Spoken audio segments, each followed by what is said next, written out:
Méditons avec le pasteur Ertis. Méditons avec le pasteur Ertis. Nous sommes dimanche, le 4 août 2019. Le lecteur de la Bible nous propose le texte de 1 Corinthiens 11, 17 à 34. Nous aurons des questions à nous poser pour asseoir la compréhension de quoi ou de qui parle ce verset. Ça, c'est la première. La seconde, c'est y a-t-il un exemple à suivre ou à ne pas suivre? Dans ce passage, il est question de la manière de célébrer les repas du Seigneur. Ou bien, nous pouvons dire que Paul donne des instructions sur la manière de célébrer les repas du Seigneur. C'est une leçon importante pour tous les chrétiens. Nous allons prier. Seigneur, merci pour le souffle de vie. Nous voici encore à ton école ce matin pour t'écouter. Remplis-nous du Saint-Esprit pour qu'il nous conduise dans toute la vérité. Nous bénissons ce temps au nom de Jésus-Christ. Amen. Shalom et bon dimanche. Nous allons commencer au verset 17 où il est dit « C'est que je ne loue point ». Paul utilise cette déclaration pour blâmer les Corinthiens. Hier, nous avions dit qu'il les avait loués au départ. Il n'avait pas trouvé que dans cette assemblée-là, il y avait toujours de mauvaises choses, mais il était le leader qui savait reconnaître les bonnes actions. C'est comme ça qu'il avait commencé par les louer. Mais ici, il précise ce qu'il n'apprécie pas dans cette assemblée. Vous vous assemblez. Ici, ce sont les réunions d'adoration quand le peuple venait se réunir pour adorer Dieu. C'est là que Paul pointe du doigt. Au verset 18, il y a parmi vous des divisions. Ce sont des divisions en rapport avec les classes sociales. Certains croyants riches ne voulaient pas se mêler aux frères et sœurs de la basse classe. Au verset 20, le repas du Seigneur.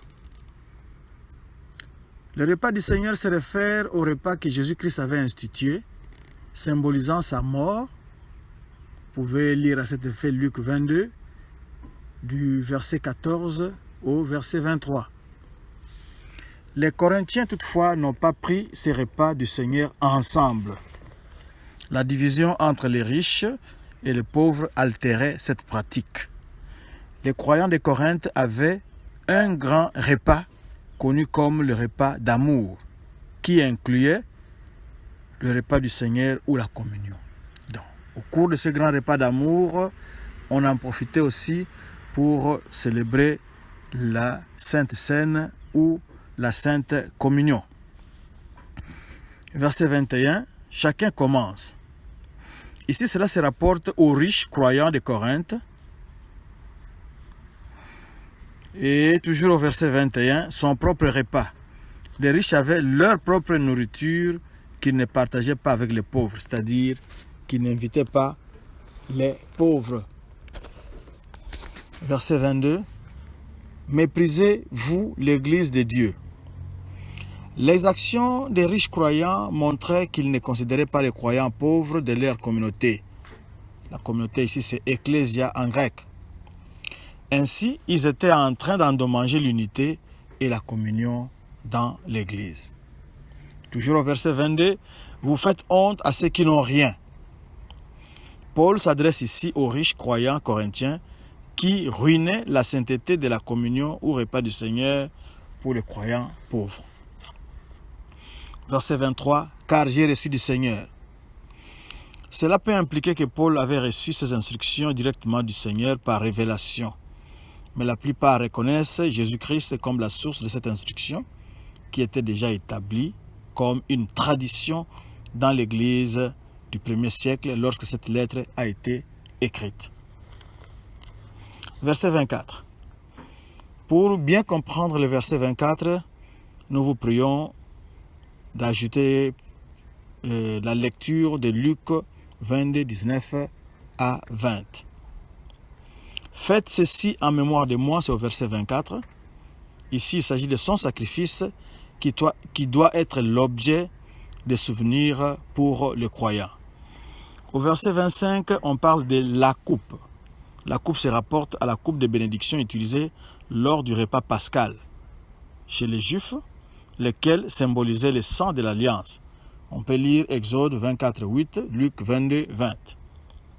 Toujours au verset 25, l'on parle de la nouvelle alliance. Elle se rapporte à l'alliance qui a accompli et remplacé l'ancienne alliance de Moïse. On peut lire Exode 24, 2, Jérémie 31, 31-34 et Jérémie 32, 40. Au travers de cette alliance de la mort de Christ, Dieu offre le pardon, la vie éternelle et le Saint-Esprit qui rend les croyants capables de vivre les commandements de Dieu. Dans mon sang, nous sommes toujours au verset 25, dans mon sang. Le sang ici fait référence au violent sacrifice de Christ. Et le sang était utilisé pour sceller une alliance. On peut lire Exode 24, 8, Zacharie 9, 11, Hébreux 9, 18 à 20 et Hébreux 13, 20. 26. Jusqu'à ce qu'il vienne. Ici, on fait référence au second retour de Christ. Oui, le Christ reviendra un jour. Êtes-vous prêts? Verset 27. Celui qui mangera ou boira la coupe indignement. Ici, Paul s'adressait aux croyants corinthiens qui utilisaient ou célébraient mal la communion ou le repas du Seigneur. 1 Corinthiens 11, 18.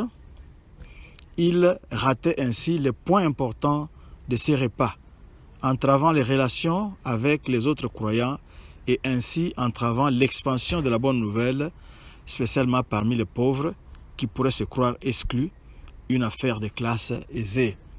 Il mettait à l'écart de leurs réunions ces croyants pauvres qui ne pouvaient pas célébrer Jésus-Christ au cours de ces repas. Or, Jésus-Christ avait offert sa vie pour tous, sans considération de statut ou rang social. Toujours au verset 27, sera coupable envers le corps. Le peuple qui pêche de cette façon est semblable à ceux qui avaient crucifié Jésus-Christ à Golgotha. Ils n'honorent pas la mort de Christ, mais à la place, ils s'en moquent.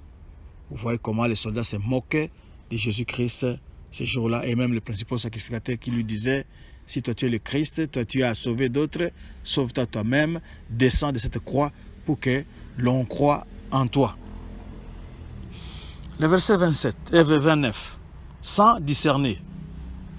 Tous les croyants, sans tenir compte de leurs statuts sociaux, font partie de la communauté chrétienne et partant du travail de Christ sur le monde. Le verset 30. Beaucoup d'infirmités et malades. C'est le jugement de Dieu contre leur échec à reconnaître que tous les croyants comme faisant partie du corps de Christ. Tous les croyants, sans exception, font partie du corps de Christ.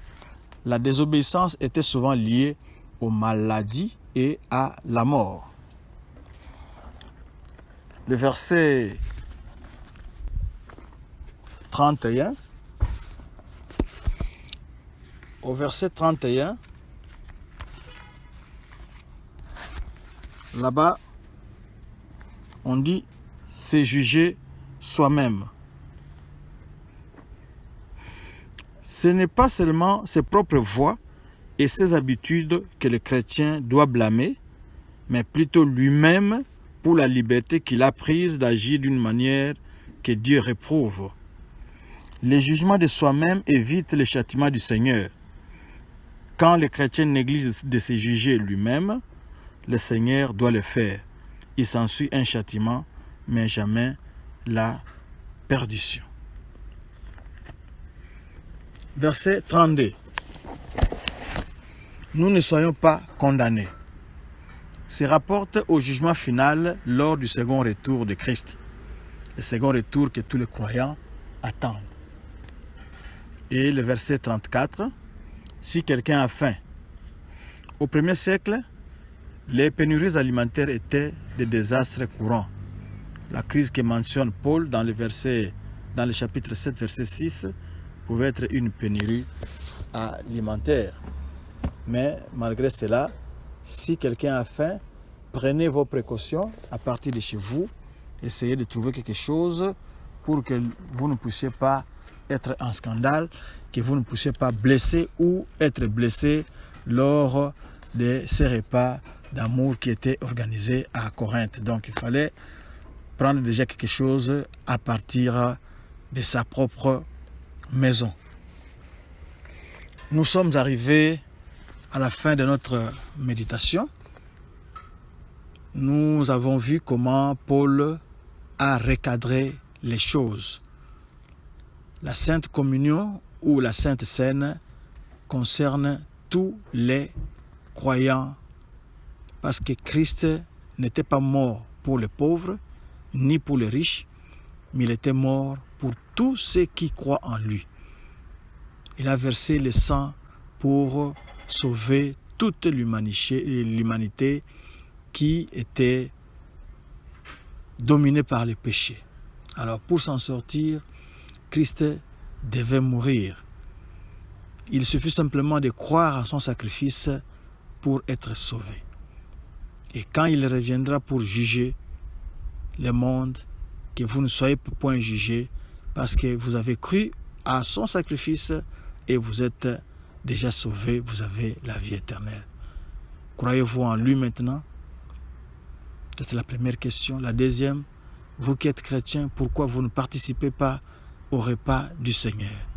Jugez-vous vous-même, arrangez les problèmes qui vous entravent de participer au repas du Seigneur et allez vous présenter parce que c'est une bénédiction pour votre vie et pour votre vie chrétienne. Que Dieu vous bénisse. Nous allons prier. Seigneur, merci. Merci d'avoir recadré les choses. Merci au Seigneur de nous avoir enseigné l'unité. Nous sommes tous égaux. Tu ne fais exception des personnes. Tu ne considères pas plus les riches et tu ne négliges pas aussi les pauvres. Nous sommes tous partis de ton corps. Nous te bénissons pour cette égalité. Nous te demandons à ce que le Saint-Esprit continue à cultiver cette unité au milieu de ton Église. Qu'il continue à cultiver cette unité quand nous sommes réunis pour te célébrer, pour te louer, pour t'adorer. La personne qui nous écoute en ce moment, qui n'a pas encore reçu Jésus-Christ, Seigneur, nous te la présentons pour que l'Esprit Saint les convainque des péchés, pour qu'ils deviennent aussi part du corps de Christ, car Christ était venu pour sauver plusieurs. Béni sois-tu, toi qui nous as parlé, toi qui nous aimes, toi qui nous bénis, au nom de Jésus-Christ. Amen. Tapez www.églisedoxadeo.com/sermon/blog pour retrouver cette méditation et d'autres ressources. Que Dieu vous bénisse.